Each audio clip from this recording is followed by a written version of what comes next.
இது என் கற்பனையில் உதித்த கதை. நகரத்தில் வசிக்கும் ஒரு திருடன் கிராமத்து கன்னி பெண்ணை காதலித்து ருசித்து கல்யாணம் செய்து கொண்ட கதை. கதையின் நாயகன் பெயர் குணா. வயசு 34. ஆர்டி உயரம், கருத்த நிறம், நல்லா ஜிம் பாடி போன்ற உடல் வாகு. பெற்றோர்கள் யார் என்றே தெரியாத அனாதை. திருட்டு மட்டுமே இவனது பிரதான தொழில்.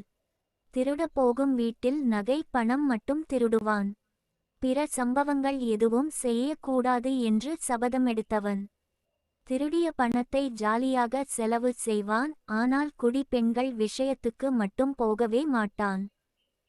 விதவிதமா சாப்பிடுவான். அதிக விலை கொடுத்து டிக்கெட் வாங்கி சினிமா படம் பார்ப்பான். காஸ்ட்லியான விலையில் உடைகளை வாங்கி உடுத்துவான். ஒரு முறை திருட போன வீட்டில் வசமாக மாட்டிக்கொண்டான்.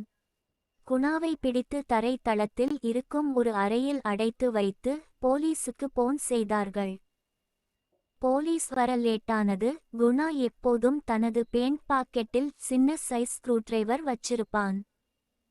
அதை வைத்து ஜன்னல் கிரில்லில் இருக்கும் ஸ்குருவை கழட்டி கிரில்லை அப்புறப்படுத்தி வெளியே தப்பிவிட்டான். தப்பி ஓடி கோயம்பேடு பஸ் ஸ்டாண்டு வந்தவன் கன்னியாகுமரி போகும் பஸ்ஸில் ஏறி உட்கார்ந்தான். வண்டியும் கிளம்பியது. டிக்கெட் எடுத்து லேசாக கண் மூடியவன் அப்படியே உறங்கி போனான். பஸ் வழியில் டிபன் காபிக்காக நிறுத்தினாலும் இறங்காமல் உறங்கியபடி இருந்தான். குணா ஒரு வழியா கன்னியாகுமரியும் வந்தாச்சு. பஸ் விட்டு இறங்கியதும் சுற்றிலும் பார்த்தான். ஒரே மக்கள் கூட்டம். அங்கிருந்த ஒரு ஓட்டலில் சாப்பாடு சாப்பிட்டு ஒரு கிராமத்தின் பேர் கொண்ட பஸ்ஸில் ஏறினான். ஒரு மணி நேர பஸ் பயணம் செய்து அந்த கிராமத்தில் இறங்கினான். சுற்றிலும் ஒரே பச்சை பசேல்னு வயல் வரப்பு. கையில் இருப்பதோ 5000 ரூபாய். இதை வைத்து இந்த கிராமத்தில் எத்தனை நாள் இருக்க முடியும்னு நினைச்சபடி நடந்து போனான். மாலை நேரம் இருட்ட ஆரம்பித்தது. நடந்து கொண்டே வந்தவன் கண்களுக்கு ஒரு பாழடைந்த மண்டபம் கண்ணுக்கு தெரிந்தது. சரி, இரவு இங்கே தங்கி விடிஞ்சதும் ஊருக்குள் போகலாம்னு முடிவு செய்த குணா அந்த மண்டபத்துக்குள் போனான். ஒரே குப்பையும் மாட்டு சாணமும் நாத்தமுமாக இருந்துச்சு. கூடவே கொச்சுவும் வேறு. சரி, ஆனது ஆகட்டும், இங்கேயே தூங்குவோம்னு குப்பைகளை சுத்தம் செய்து படுத்தான். பசி வேறு. அப்படியே கண் மூடி உறங்கி போனான். மறுநாள் பொழுது விடிஞ்சு யாரோ தட்டுவது போல் இருக்கவே எழுந்து பார்த்தான். அவனருகே 75 வயது மதிக்கத்தக்க ஒரு தாத்தா நின்றிருந்தார். தாத்தா, தம்பி, யாரு நீங்க இங்கே படுத்துட்டு இருக்கீங்களே? குணா: ஐயா, நான் ஊருக்கு புதுசு, எங்க போறதுன்னு தெரியல, இங்கே படுத்து தூங்கிட்டேன். குணா பக்கத்தில் உட்கார்ந்த அந்த தாத்தா அவன் கண்களை உற்று பார்த்தவாறு: தாத்தா, அப்படியா தம்பி, உங்க பேரு? குணா: குணா. தாத்தா: பெத்தவங்க இருக்காங்களா? குணா: யாருன்னு தெரியாது, நான் ஒரு அனாதை, ஊரா கூலி வேலைக்கு போவேன். இப்ப கொஞ்ச நாளா மனசு சரியில்லை, அதான் சுத்திக்கிட்டே இருக்கேன். தாத்தா: தம்பி, இந்த இடம் ரொம்ப மோசமானது, பிரச்சனை இல்லாம நீங்க இங்க தூங்கி எழுந்தது பெரிய விஷயம். குணா: ஏதாவது ஆனா ஆகிட்டு போவட்டும் தாத்தா, எனக்குன்னு யாரு இருக்கா? தாத்தா: அப்படி சொல்ல கூடாது தம்பி. சரி, உங்களுக்கு என்ன வேலை தெரியும்? குணா யோசித்தான், தான் செய்யும் திருட்டு தொழிலை சொல்லலாமா என்று. தாத்தா: என்ன தம்பி யோசனை?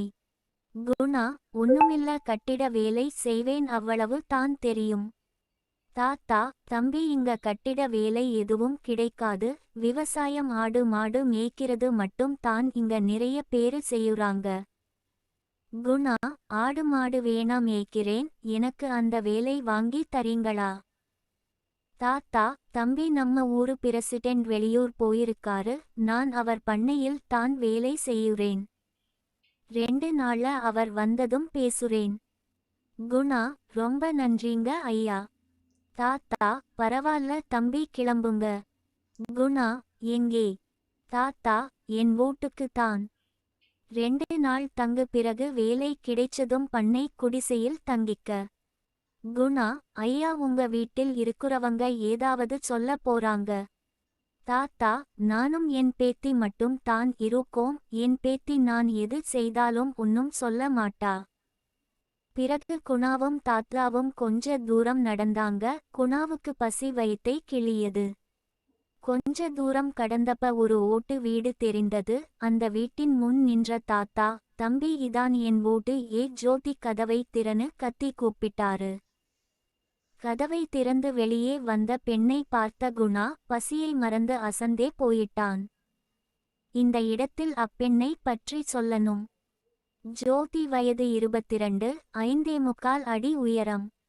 தொப்பையில்லா இடுப்பு மடிப்புகளோடு குண்டு உடம்பு கோதுமை நிறம். ஜோதி, என்ன தாத்தா, யாரு இவுக? தாத்தா, தம்பி ஊருக்கு புதுசு, வேலை தேடி ஊரா சுத்தி இப்ப நம்ம ஊருக்கு வந்திருக்கு. சரி, சாப்பிட என்ன இருக்கு? ஜோதி, கம்மங்களி கிண்டி வச்சிருக்கேன் தாத்தா. தாத்தா, சரிமா, நீ நடவு வேலையை போய் பாரு. ஜோதி, சரி, நீ எங்கேயும் போயிராத, சாயங்காலம் வீட்டுக்கு வர வரைக்கும் நீ இங்க தான் இருக்கணும். தாத்தா, சரி புள்ள. ஜோதியும் ஒரு தூக்குசட்டியை எடுத்து கொண்டு நடவு வேலைக்கு கிளம்பி போனா. தாத்தா, தம்பி பின் பக்கம் கிணறு இருக்கு, நீங்க போய் குளிச்சிட்டு உங்க உடையெல்லாம் துவைச்சு காயப்போடும். நான் என் வேட்டியை தரேன், அதை கட்டிக்குங்க. குணா, ஐயா, உங்க பேத்தி வேலைக்கு போறாங்களா?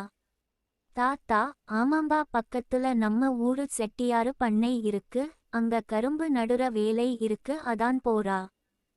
குணா, அப்படியா, எவ்வளவு சம்பளம் தருவாங்க?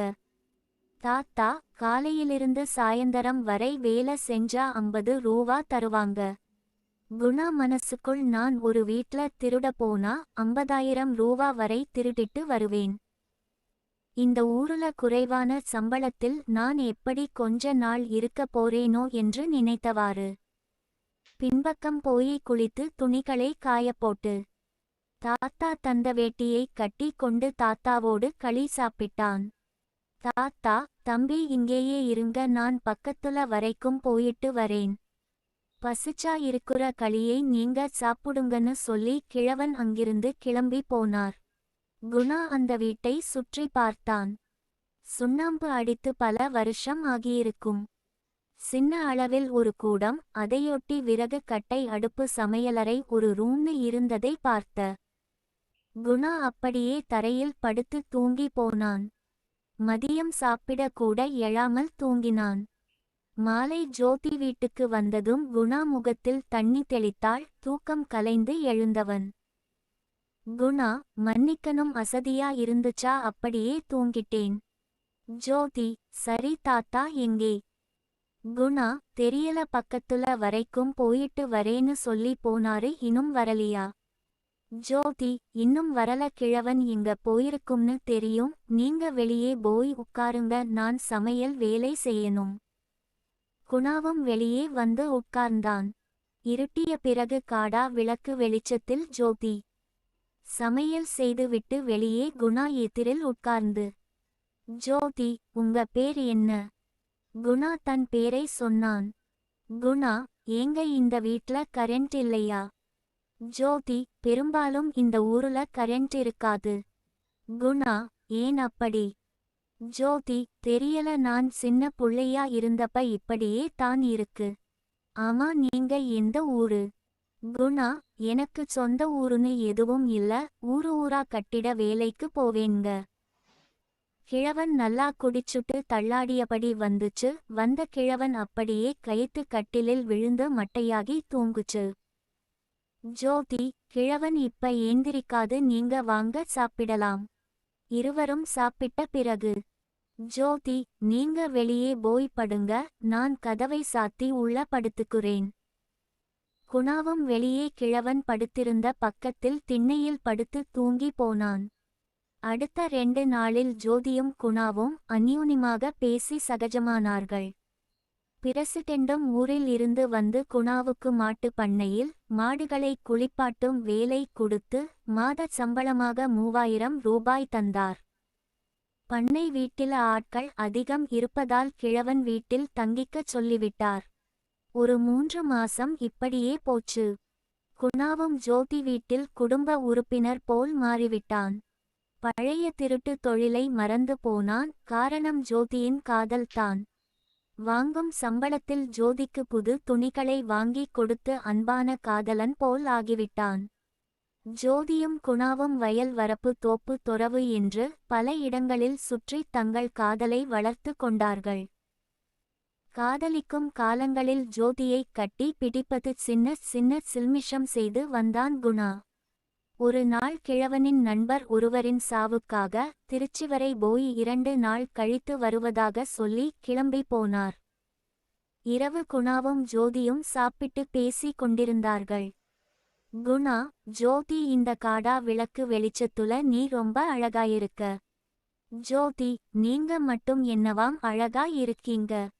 குணா, அப்படியா, சரி, ஒரு முத்தம் குடேன். ஜோதியும் குணா கன்னத்தில் முத்தம் கொடுத்தாள். ஜோதி, போதும் விடுங்க, மிச்சதெல்லாம் கல்யாணத்துக்கு அப்புறம்தான். குணா, நாம தான் கல்யாணம் செய்துக்க போறோமே, இப்ப சேர்ந்தா என்ன. ஜோதி, முடியாது, நீங்க வெளியே போய் படுங்க. குணாவும் வெளியே வந்து திண்ணையில் படுத்து தூங்க ஆரம்பித்தான். அப்ப திடீர்னு மழை பெய்ய ஆரம்பித்தது. வேறு வழியில்லாமல் ஜோதி குணாவை கூப்பிடடு உள்ளே படுக்க சொன்னாள். ஆனால் எந்த தப்புக்கும் இடம் கொடுக்காமல் இருந்தாள். சில வாரங்கள் கழித்து கிழவன் ஜோதிக்கும் குணாவுக்கும் கல்யாணம் செய்து வைத்தார். அன்றை இரவு முதலிரவு குணா ஆவலோடு காத்து கிடந்தான். மீதி அடுத்த பதிவில் போடுகிறேன்.